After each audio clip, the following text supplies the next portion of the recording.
கொட்டு மழையையும் பொருட்படுத்தாமல் இந்த நிகழ்வை சிறப்பித்துக் கொண்டிருக்கிற மறைந்த பாவலருக்கு அஞ்சலி செலுத்திக் கொண்டிருக்கிற என் உயிரின் உயிரான விடுதலை சிறுத்தைகளே, உங்கள் அனைவருக்கும் என்னுடைய பணிவார்ந்த வணக்கத்தை தெரிவித்துக் கொள்கிறேன்.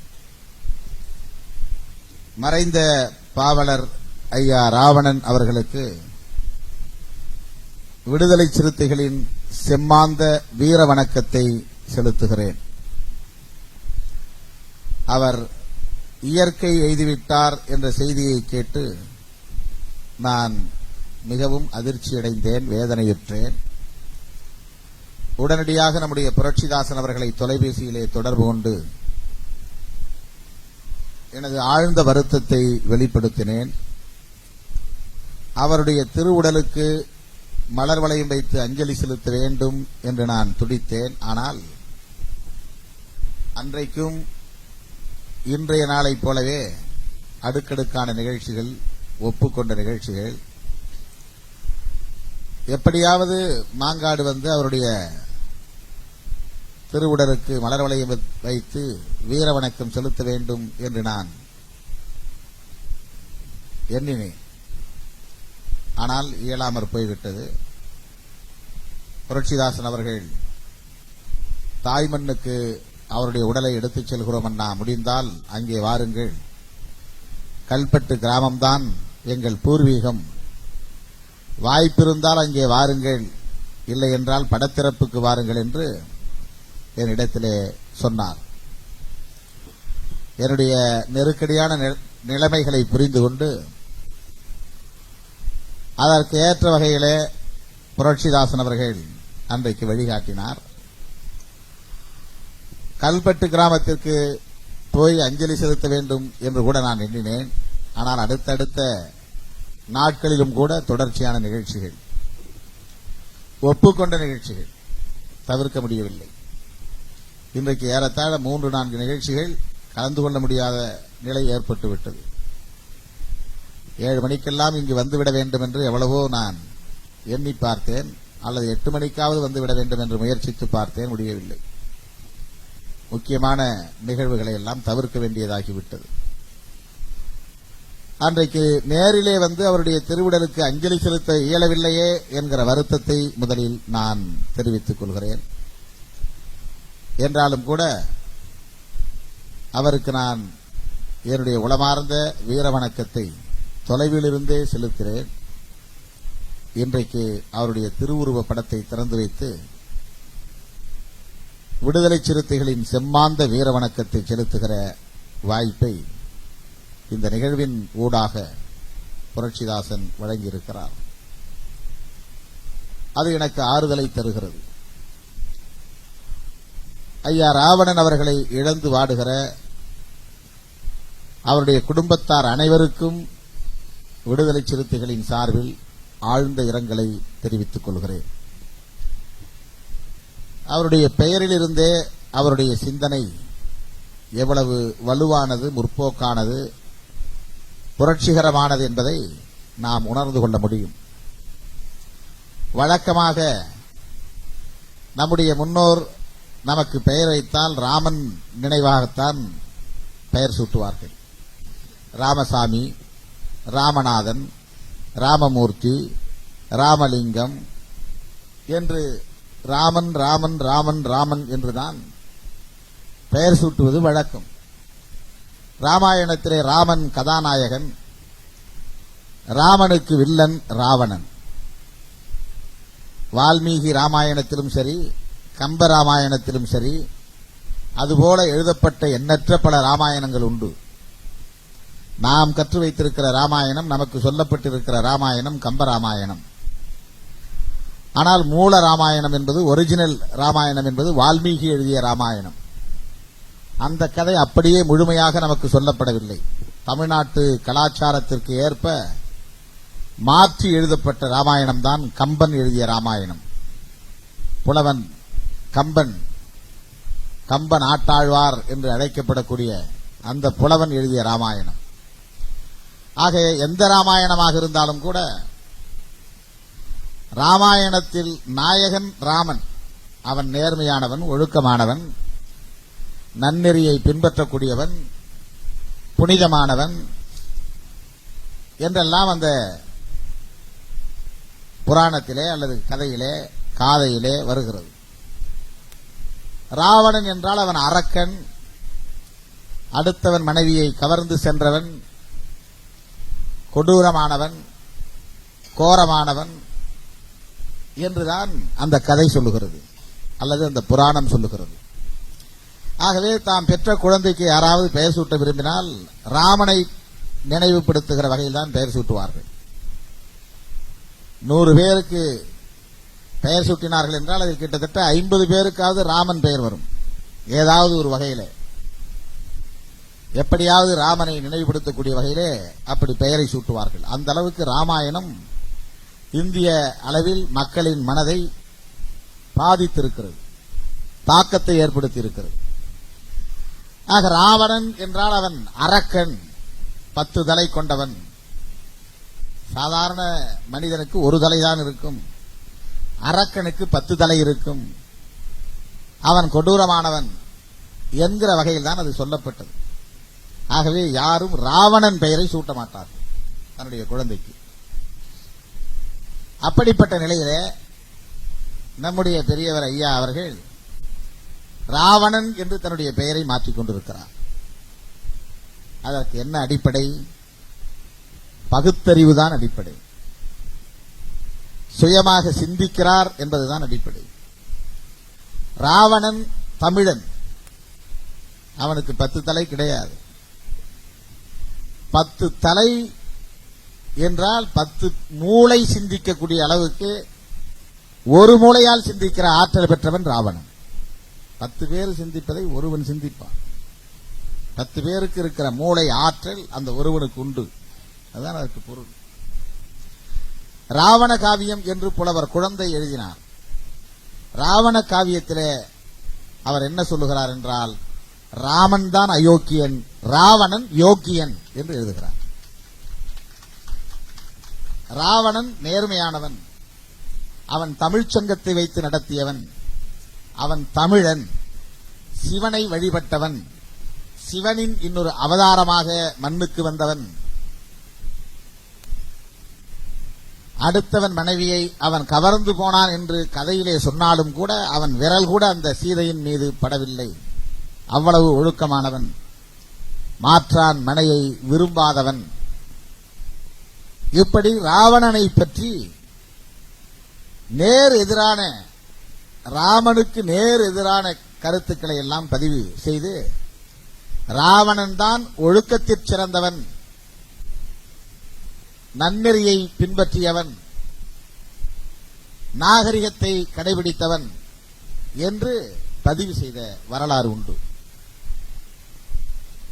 தந்தை பெரியார் அதனால்தான் குழந்தைகளுக்கு பெயர் சூட்டச் சொன்னால் ராவணன் என்று பெயர் சூட்டினார். அவருடைய பெயரே ராமசாமி தான். அந்த காலத்தில் வைணவம் மேலோங்கி இருந்தது, வைணவ ஆதிக்கம் மேலோங்கி இருந்தது. வைணவம் என்பது ஒரு மதம், சைவம் என்பது இன்னொரு மதம். சைவம் என்பது சிவனை கடவுளாக வழிபடக்கூடிய ஒரு பிரிவு. வைணவம் என்பது திருமாலை, வெங்கடேச பெருமாளை, திருப்பதி ஏழுமலையானை, மகாவிஷ்ணுவை கடவுளாக ஏற்றுக்கொண்ட ஒரு பிரிவு. ஆக மகாவிஷ்ணுவை கடவுளாக ஏற்றுக்கொண்ட பிரிவுக்கு வைணவம் என்று பெயர், சிவனை கடவுளாக ஏற்றுக்கொண்ட பிரிவுக்கு சைவம் என்று பெயர். அந்த காலத்தில் சண்டை மோதல் என்பது இந்துக்களுக்கு முஸ்லிம்களுக்கும் இப்போது நடப்பதாக சொல்லப்படுவதைப் போல அப்போது கிடையாது. அப்போது சண்டை வைணவத்திற்கும் சைவத்திற்கும் தான் சண்டை. சைவ மதத்தை சார்ந்தவன் இப்படி பட்டை அடித்துக் கொள்வான், வைணவ மதத்தை சார்ந்தவன் இப்படி நாமம் சாற்றிக் கொள்வான். அதிலே எண்ணற்ற பிரிவுகள் உண்டு. சைவ மதத்திலிருந்து வைணவ மதத்திற்கு மதமாற்றம் செய்வார்கள், வைணவ மதத்திலிருந்து சைவ மதத்திற்கு மதமாற்றம் செய்வார்கள். இப்ப கிறிஸ்தவ மதத்துக்கு நாம் மாறுவதைப் போல, முஸ்லீமாக மதம் மாறுவதைப் போல, பௌத்த மதத்திற்கு மதம் மாறுவதைப் போல, அந்த காலகட்டத்தில் நாமம் சாத்தியவனெல்லாம் சைவத்துக்கு மாறுவான், சைவத்தை பட்டை அடித்தவனெல்லாம் நாமத்துக்கு மாறுவான். இந்த சைவ மதத்தை மெல்ல மெல்ல அழிக்கிற சூழ்ச்சிகள் சூது நிறைய நடந்தது. இந்தியாவையே வைணவம் தான் ஆள வேண்டும் என்று வைணவவாதிகள் விரும்பினார்கள். அதனால் எண்ணற்ற கதைகளை எல்லாம் சொன்னார்கள். சிவன் பெரியவனா விஷ்ணு பெரியவனா என்றெல்லாம் வாத பிரதிவாதங்கள் நடந்தன. சிவபெருமான் விஸ்வரூபம் எடுப்பார் என்று சைவவாதிகள் சொன்னால், விஸ்வரூபம் என்றால் அது வடமொழி. விசுவம் என்றால் உலகம், ரூபம் என்றால் உருவம். விஸ்வரூபம் என்றால் உலக வடிவமாகவே சிவபெருமான் மாறுவார் அப்படின்னு அவன் சொன்னா, அப்படி நீ மாறுகிற போது சிவனுடைய அடி எங்கே இருக்கிறது, முடி எங்கே இருக்கிறது என்று உன்னால் கண்டுபிடிக்க முடியாது என்று சொல்வார்கள். உடனே திருமால் என்ன செய்தாராம்? பன்றியாய் அவதாரம் எடுத்து பூமியை தோண்டிக் கொண்டே போனாராம் சிவனுடைய அடியை காண்பதற்காக. ஆகவே அதுதான் பூவராகன். வராகன் என்றால் பன்றி, பூவராகன் என்றால் பூமியை தோண்டி போன பன்றி என்று பொருள். அது திருமால், அதாவது மகாவிஷ்ணு எடுத்த அவதாரங்களில் ஒன்று. அது எந்த அடிப்படையில் என்றால், சிவன் பெரியவனா மகாவிஷ்ணு பெரியவனா, நீ விஸ்வரூபம் எடுத்தால் கூட இவர் பன்றியாய் அவதாரம் எடுத்து உன் அடி எங்கு இருக்கு என்று கண்டுபிடித்து விடுவார் என்று மாறி மாறி ஒருவருக்கொருவர். சிவனுக்கு திருவிளையாடல் என்றால், மகாவிஷ்ணுக்கு தசாவதாரம். இவர் 10 அவதாரம் எடுக்கக்கூடிய வல்லமை பெற்றவர். இவர் பல திருவிளையாடல்களை செய்யக்கூடியவர். அது நீங்க சிவாஜி படத்திலே பார்த்திருக்கலாம். தசாவதாரம் படம் இப்போது கமலஹாசன் நடித்தார் என்று கருதுகிறேன். அதில் எப்படி அந்த கதை சொல்லப்பட்டது என்று எனக்கு தெரியாது, நான் பார்த்ததில்லை. திருவிளையாடல் சிவாஜி கணேசன் நிறைய நடித்திருக்கிறார். நிறைய வசனங்களை நீங்கள் கேள்விப்பட்டிருப்பீர்கள். இதெல்லாம் எதற்காக என்றால், சைவம் பெரிதா வைணவம் பெரிதா என்கிற வாத பிரதிவாதத்திலே உருவாக்கப்பட்ட புனைவுகள், கதைகள், கற்பனை கதைகள். ஆகவேதான் 2 பேரும் மதம் மாற்றுவார்கள். சைவ மதத்தில் இருக்கிறவனை இப்படி பட்டை அடிச்சுக்கிட்டு சிவசிவா சிவசிவா நமச்சிவாயா நமச்சிவாயா என்று சொல்லிக் கொண்டிருப்பவனை மெல்ல ஏமாற்றி அதை விட்டு ஓம் நாராயண நமக, நாராயண நமோ, நாராயணன் பெயரை சொல்லுன்னு சொல்லி அவனை மெல்ல அழைச்சிட்டு வந்து நாராயணனை கும்பிட வச்சிருவாங்க. அப்போ அவனுக்கு நாமத்தை சாத்தி விட்டுருவாங்க. சைவ மதத்தை சார்ந்தவனை ஏமாற்றி வைணவ மதத்திற்கு மாற்றிய அந்த கதையைத்தான் இவனை ஏமாத்திட்டாயா அப்படின்னு இப்ப சொல்லும்போது கூட நல்லா பட்ட நாமம் சாத்தனானான்னு சொல்றோம். இந்த பட்ட நாமம் சாத்தனான்னா என்ன அர்த்தம் அப்படின்னா, சைவ மதத்தில் இருந்தவனை ஏமாற்றி வைணவ மதத்துக்கு கொண்டு போன கதை ஞாபகத்தினுடைய தொடர்ச்சி தான். இப்ப கூட எவனாவது இன்னொருத்தனை ஏமாத்தினா நல்லா நாமம் சாத்திட்டான்டாம்பாங்க. அதுல இருந்து வந்த தொடர்ச்சி தான் அது. நாமம் சாத்திட்டான் அப்படின்னா என்ன அர்த்தம்னா, இப்படி பட்டை அடித்துக் கொண்டிருந்த சைவத்தை வழிபட்டுக் கொண்டிருந்த சிவனை வழிபட்டுக் கொண்டிருந்த ஒருவனை ஏமாற்றி பொய் சொல்லி அல்லது மயக்கி நாமம் போட வச்சுட்டான், வைணவ மதத்துக்கு மாத்திட்டான். அதுதான் அதுக்கு அர்த்தம். வைணவம் வடக்கே ஆதிக்கம் செய்தது, சைவம் தெற்கே ஆதிக்கம் செய்தது. சைவம் தமிழகத்தை இலங்கையை ஆக்கிரமித்திருந்தது, வைணவம் வடக்கே ஆக்கிரமித்திருந்தது. வடவர்கள் மெல்ல மெல்ல மெல்ல மெல்ல தெற்கு நோக்கி படையெடுத்து வந்தார்கள். படையெடுத்து வந்து சைவத்தை அழித்தார்கள். அந்த கதையை சொல்லுகிற காவியம்தான் ராமாயணம். ராமாயணத்தினுடைய அடிப்படை பொருள் என்னவென்றால், வைணவம் படையெடுத்து வந்தது, வடவர்கள் படையெடுத்து வந்தார்கள், சைவத்தை அழித்தார்கள். சைவத்தின் உருவம் வடிவம் ராவணன், வைணவத்தின் வடிவம் உருவம் ராமன். ராமன் என்பவனும் கற்பனை, ராவணன் என்பவனும் கற்பனை. ஆனால் ராவணனை அழித்தான் என்றால் சைவத்தை அழித்தான் என்று பொருள். ராமன் வென்றான் என்றால் வைணவம் வென்றது என்று பொருள். ஆக சைவத்தை அழித்து வைணவம் வென்றது என்ற கதையை சொல்லுகிற ஒரு காப்பியம்தான் ராமாயணம். அது கற்பனை கதையாக இருந்தால் கூட, ராமன் ஒழுக்கமானவன் என்று நீ சொல்லுகிற போது, தமிழன் என் சொந்தக்காரன், என் முப்பாட்டனுக்கு முப்பாட்டன் ராவணன்.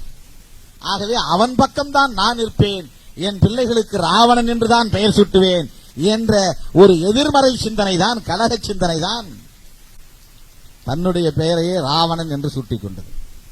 இவருடைய உண்மையான பெயர் என்னவென்று கேட்டேன், சிங்காரம். சிங்காரம் என்றால் அழகன் என்று பொருள். சிங்கத்தை போன்ற அழகுடையவன் என்று பொருள். சிங்க ஆரம், ஆரம் என்றால் மாலைகள், அழகிய அழகிய என்று பொருள். சிங்க தோற்றத்தை போல கம்பீரமான அழகுடையவன் என்று பொருள் சிங்காரம் என்றால். அது வடமொழியிலே சிங்கார் என்று சொல்லுவார்கள். அப்படிப்பட்ட சிங்காரம் என்கிற சிங்கத்தை போன்ற கம்பீரமான அழகுடையவன் என்கிற பெயரை கூட அவர் மாற்றி ராவணன் என்று வைத்துக் கொண்டார் என்றால் அவர் பெரியாரியத்தை புரிந்தவர், அம்பேத்கரியத்தை ஏற்றுக்கொண்டவர். ஏனென்றால் பெரியாருக்கு முன்பே ராமனை கிழி கிழி என்று கிழித்தவர் புரட்சியாளர் அம்பேத்கர் அவர்கள். ராமனையும் கிருஷ்ணனையும் கடுமையாக விமர்சித்து பெரிய நூலை எழுதியிருக்கிறார். கிருஷ்ண லீலையை, ராமன் லீலைகளை எல்லாம் எவ்வளவு மூடத்தனமானது என்பதை தி ரிடில்ஸ் ஆஃப் இந்துயிசம் என்கிற பெயரில் ஒரு நூலாக புரட்சியாளர் அம்பேத்கர் வெளியிட்டிருக்கிறார். தி ரிடில்ஸ் என்றால் புதிர்கள், ரிடில்ஸ் ஆஃப் இந்துயிசம் என்றால் இந்துத்துவத்தின் புதிர்கள் என்று பெயர். அந்த புத்தகத்தை மட்டும் தமிழ்நாட்டில் இன்னும் மொழியாக்கம் செய்யல, அது ஆங்கிலத்தில் வெளிவந்திருக்கு. புரட்சியாளர் அம்பேத்கருடைய எழுத்தும் பேச்சும் தொகுக்க பெற்று இந்தியாவில் இருக்கிற ஒவ்வொரு மொழியிலும் மொழியாக்கம் செய்யப்பட்டிருக்கிறது. இந்தியாவின் தந்தை என்று காந்தியடிகளை சொன்னாலும் அவருடைய பேச்சையும் எழுத்தையும் இந்திய அரசு மொழியாக்கம் செய்யவில்லை. ஆசியாவின் ஜோதி, ரோஜாவின் ராஜா, குழந்தைகளின் மாமா ஜவஹர்லால் நேரு பல ஆண்டுகள், 14 ஆண்டுகள் சிறையில் இருந்தவர். தன் சொத்துக்களை எல்லாம் இந்த தேசத்திற்கு எழுதி கொடுத்தவர். இந்த தேசத்தின் முதல் பிரதமராக இருந்தவர். அவருடைய பேச்சையும் எழுத்தையும் கூட இந்திய அரசு இந்தியாவின் அனைத்து மொழிகளிலும் மொழியாக்கம் செய்யவில்லை. ஆனால் அந்த பெருமைக்குரிய ஒரே தலைவர் புரட்சியாளர் அம்பேத்கர் அவர்கள்தான். அவ்வளவு ஆழ்ந்த கருத்துக்கள், வரலாற்று கருத்துக்கள் அடங்கிய பேச்சு, எழுத்து புரட்சியாளர் அம்பேத்கருடைய பேச்சும் எழுத்தும். விபி சிங் அவர்கள் பிரதமராக இருந்த காலத்திலே ராம்விலாஸ் பாஸ்வான் போன்ற தலித் தலைவர்கள் விடுத்த வேண்டுகோளின் அடிப்படையில், மராட்டிய அரசு எடுத்த முயற்சியின் அடிப்படையில் மராத்தியிலும் ஆங்கிலத்திலும் எழுதப்பட்டிருந்த புரட்சியாளர் அம்பேத்கர் அவர்களின் எழுத்துக்களும் பேச்சுக்களும் தொகுக்கப்பட்டு இன்றைக்கு இந்தியாவில் இருக்கிற எல்லா மொழிகளிலும் மொழியாக்கம் செய்யப்பட்டிருக்கிறது. அப்படி அவருடைய பேச்சும் எழுத்தும் மொழியாக்கம் செய்யப்பட்ட நிலையில் தமிழிலே அல்லது தெலுங்கிலே அல்லது கன்னடத்திலே அல்லது வேறு மொழியிலே மொழியாக்கம் செய்யப்படாத ஒரு நூல் எது என்றால் தி ரிடில்ஸ் ஆஃப் இந்துயிசம். அது ஆங்கிலத்தில் மட்டும் வந்தது. அந்த புத்தகங்களை அவ்வளவையும் ஒட்டுமொத்தமாக வாங்கி எங்கேயோ பதுக்கி விட்டார்கள் அல்லது சிதைத்து விட்டார்கள். ஏனென்றால் அந்த புத்தகத்தில் கிருஷ்ணா யார், ராமா யார் என்பதையெல்லாம் புட்டு புட்டு வைத்திருக்கிறார், அம்பலப்படுத்தியிருக்கிறார். தமிழகத்திலே பெரியார் 1925க்கு பிறகுதான் காங்கிரஸை விட்டு வெளியே வந்து காங்கிரஸையும் இந்து மதத்தையும் விமர்சிக்க தொடங்குகிறார். ஆனால் புரட்சியாளர் அம்பேத்கர் அவர்கள் 1925லேயே காலாராம் என்கிற இடத்தில் கோயில் நுழைவு போராட்டத்தை நடத்துகிறார். அப்போதே பகவத்கீதை என்பது பைத்தியக்காரனின் உளறல்கள் என்று சொன்னார் புரட்சியாளர் அம்பேத்கர். இந்துக்களின் வேதம் பகவத்கீதா என்று சொல்வார்கள். பகவத்கீதை யார் சொன்னது என்றால் கண்ணன், கிருஷ்ணன் உபதேசித்தான். கண்ணன் செய்த உபதேசம் தான் பகவத்கீதை என்று சொல்லப்படுகிறது. ஆக பைத்தியக்காரனின் உளறல்கள் என்று புரட்சியாளர் அம்பேத்கர் யாரை சொல்லுகிறார் என்றால் கண்ணனை சொல்லுகிறார். கண்ணன் ஒரு பைத்தியக்காரன், அல்லது கண்ணன் பெயரை சொல்லி இதை எழுதியவர்கள் பைத்தியக்காரர்கள். எதற்கு இதை நான் சொல்லுகிறேன் என்றால், இந்துத்துவத்தை பெரியாருக்கு முன்பே இந்திய மண்ணில் கடுமையாக எதிர்த்தவர், விமர்சித்தவர், அம்பலப்படுத்தியவர் புரட்சியாளர் அம்பேத்கர் அவர்கள். ஆக ராமன் என்கிற அந்த பாத்திரத்தை தோலுரித்து காட்டியதில் பெரியார் அவர்களுக்கு எந்த அளவுக்கு பங்கு இருக்கிறதோ அதை போல பன்மடங்கு பங்களிப்பு புரட்சியாளர் அம்பேத்கர் அவர்களின் பங்களிப்பு. இந்த இரண்டு தலைவர்களையும் புரிந்த காரணத்தினால், அந்த கொள்கைகளை ஏற்றுக்கொண்ட காரணத்தினால் சிங்காரம் என்கிற பெயரை ராவணன் என்று மாற்றி அதையே இங்கு நிலைக்க செய்துவிட்டார். இன்றைக்கு எல்லோரும் ராவணன் என்று சொன்னால்தான் அந்த நீல துண்டு அணிந்த சிந்தனையாளரா என்று கேட்கக்கூடிய அளவுக்கு, கவிஞரா என்று கேட்கக்கூடிய அளவுக்கு அவருடைய களப்பணிகள் அவருடைய புகழை பறைசாற்றிக் கொண்டிருக்கின்றன. இந்த வட்டாரத்திலே புரட்சியாளர் அம்பேத்கரின் கருத்துக்களை பரப்பியவர். தலித் இயக்கங்களிலே இணைந்து செயலாற்றியவர். அம்பேத்கரிய கருத்துக்களின் முன்னோடி. அப்படிப்பட்ட அந்த மகத்தான போராளி என்னுடைய தலைமையை ஏற்று விடுதலை சிறுத்தைகள் கட்சியிலே சேர்ந்தபோது விடுதலை கலை இலக்கிய பேரவையின் மாநில துணை செயலாளர் பொறுப்பை நான் வழங்கினேன். அவருக்கு அதிலே உடன்பாடு இல்லாத காரணத்தினால் அந்த பொறுப்பு எனக்கு வேண்டாம் என்று மறுதளித்தாலும் கூட உங்கள் தலைமையில் நான் தொடர்ந்து செயல்படுவேன், பொறுப்பு வேண்டாம், ஆனால் உங்கள் தலைமையில் தொடர்ந்து செயல்படுவேன் என்று கட்சிக்காக பாடல்கள் எழுதி தந்தார், கவிதைகள் புனைந்தார், கிராமங்களுக்கெல்லாம் சென்று இந்த இயக்க பணிகளை மேற்கொண்டார். அரசியல் விவரம் இல்லாதவர்கள் அச்சுறுத்திய போது, அரசியல் புரிதல் இல்லாதவர்கள் மிரட்டிய போது, அரசியல் தெளிவு இல்லாதவர்கள் அவரை தொலைபேசியின் வாயிலாக தொடர்பு கொண்டு மிரட்டிய போதெல்லாம் என்னுடைய தலைவர் திருமாவளவன் தான், நான் விடுதலை சிறுத்தைகள் கட்சிதான், யாருடைய அச்சுறுத்தலுக்கும் நான் அஞ்ச மாட்டேன் என்று இந்த வட்டாரத்தில் களப்பணி ஆற்றியவர்தான் ஐயா ராவணன் அவர்கள். அவருடைய அன்பு உடன்பிறப்பு புரட்சிதாசன் அவர்களும் அதே வழியில் இன்றைக்கு இந்த கட்சியின் களப்பணிகளை ஆற்றி வருகிறார் என்பதை நான் பெருமையோடு சுட்டிக்காட்ட கடமைப்பட்டிருக்கிறேன். அவருடைய திருவுடலுக்கு நேரிலே வந்து அஞ்சலி செலுத்த இயலாவிட்டாலும் அவருடைய திருவுருவ படத்துக்கு அஞ்சலி செலுத்துகிற வாய்ப்பை வழங்கிய புரட்சிதாசன் அவர்களுக்கும் அவருடைய உடன்பிறப்புகளுக்கும் என்னுடைய நன்றியை தெரிவித்து, ஐயா ராவணன் வழியில் பகுத்தறிவை பரப்புவோம், ஐயா ராவணன் ஏற்று களப்பணி ஆற்றிய அந்த களத்திலே நின்று இந்துத்துவத்தை வேறறுப்போம் என்று சொல்லி அவருக்கு வீர வணக்கம் செலுத்தி விடைபெறுகிறேன். நன்றி, வணக்கம்.